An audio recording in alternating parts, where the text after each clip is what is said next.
일본 방송을 보다 보면 이런 분들을 볼 수 있는데요. 예전엔 이런 남장 여자를 가리켜 오카마라고 불렀었죠.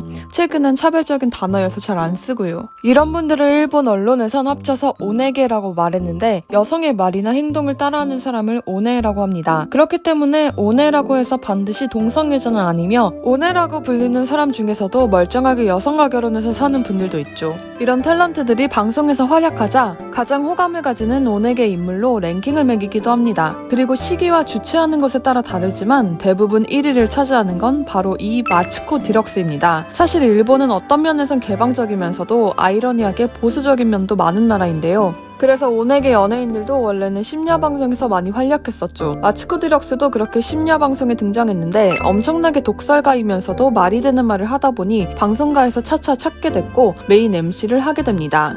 世の男たちはブスか美人か分けるじゃない。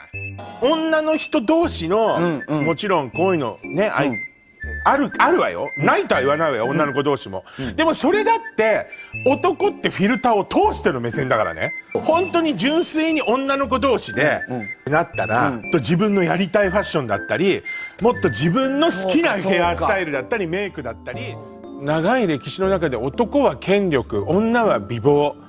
それが売りになって生きてきた長い歴史があるんだもん。 보통 오네게들은 말투가 여성스럽거나 표정 등이 섬세한데 마츠코 디럭스는 과장된 행동이나 호들갑스러운 어투보다는 그냥 호탕한 중년 여성 같죠. 잘 모르는 사람이 보면 독설가인 방송인 같지만 화장을 지으면 또 이런 모습이 드러납니다. 이분이 말이 센 편이잖아요. 일본은 세계 최고의 문화를 가진 나라라며 일복 넘치는 말을 많이 하는데 그러다 보니 타 국가 문화에 대해 비하하는 말도 많이 하죠. 日本の芸能界は草野球レベル、韓国の芸能界はプロ野球レベル。あ、ちょっと待って、これちょっとね、私全然納得できない。K-POP とか見てると、アメリカのパクリにしか見えないの。そうです。なるほど。で、米国の市場に今 K-POP は上陸したんですよ。上陸しただけでしょ。これが証拠にビルボードのランクに K-POP のランクが出てるんです。J-POP はそこまですらいけてない。てか行こうとしてないもん。それは 이런 발언에 이후 혐한 얘기도 나왔는데요. 근데 또 이후에 블랙핑크에 대해서는 일본에서 나올 수 없는 아이돌이라면서 칭찬을 하면서도 일본 아이돌에 대해선 오타쿠 남성 팬들을 위해 만들어진다며 디스를 하기도 했습니다. 암튼 이런 말들 때문에 화제의 중심에 있기도 하지만 꽤 많은 레귤러 프로를 진행하면서 일주일에 1억 5천만 원을 번다는 얘기도 있었습니다. 이분 말고 또 유명한 오네게로는 오기마마가 있습니다. 子育ては愛とロマンなの。小木ママは少女時代のユナが大好き。もう恥ずかしい。バレちゃったの？ゆなちゃん好きなの？そう、9人のメンバーの中では一番よ。でもこの頃ね、ゆりちゃんもいいなと思い始めたの。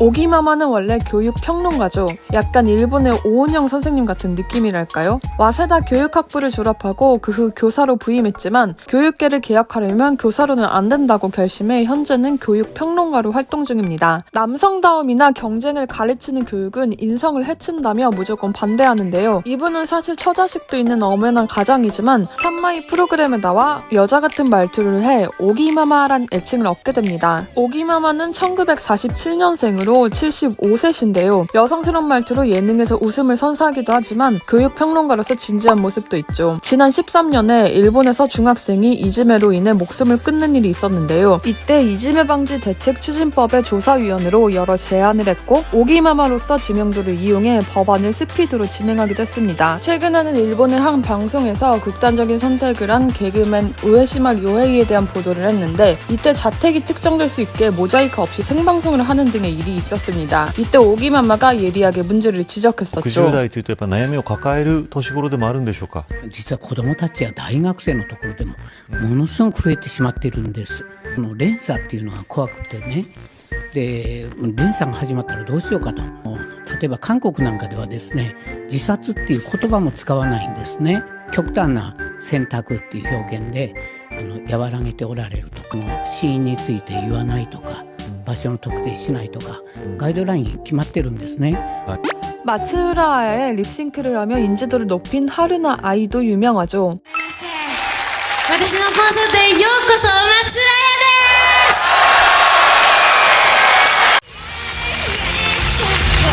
す。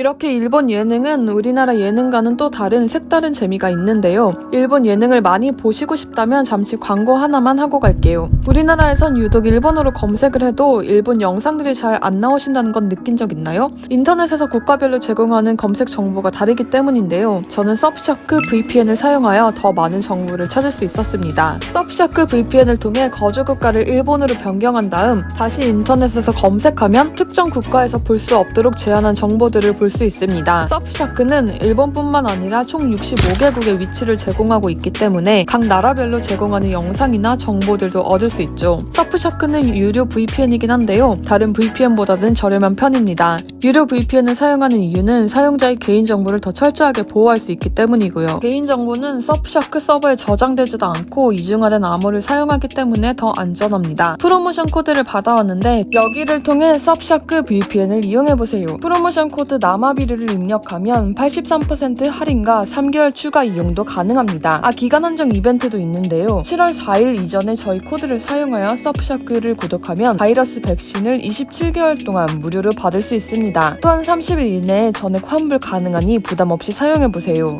사실 예능뿐만 아니라 만화에서도 오카마, 오네게는 종종 등장합니다. 이런 분들이 자주 나오는 게 바로 짱구는 목말려죠. 이분들 기억나시나요? 팬더랜드의 데모원편에 나온 중성마녀인데 검은 머리의 발레리나가 조마, 노란 머리의 발레리노가 마카오죠. 이 이름은 사실 오카마와 마조, 마녀를 거꾸로 읽은 것입니다. 우리나라에선 마땅한 말이 없어서 중성마녀라고 번역했지만 일본판에선 오카마 마녀라고 나옵니다. 참고로 오카마 오네게라고 해서 꼭 동성애자라 할 순 없고 요즘엔 이런 말들보다는 통칭하여 LGBT라고 합니다. 여기서 의문이 생기죠. 도대체 일본은 왜 LGBT에 대해 더 쉽게 접할 수 있는 것일까요? 일본의 동성애 역사는 나라 시대도 거슬러 올라갑니다. 당시에 불교가 확산되면서 사찰에 귀족 자제들이 많이 들어갔는데요. 이때 승려와 이 소년들의 사랑이 퍼집니다. 이 소년들을 치고라고 하죠. 스님들 사이에서 유행했던 동성애가 점차 무가에서도 이뤄지게 됐고 전국시대 때는 높으신 분들의 취미로 자리 잡습니다. 특히 에도 시대 때 많이 퍼졌는데 신분이 높은 무사들이 젊은 자제들을 통해 자신의 수발을 들게 했죠. 대표적으로 오다 노부나가, 다케다 신겐,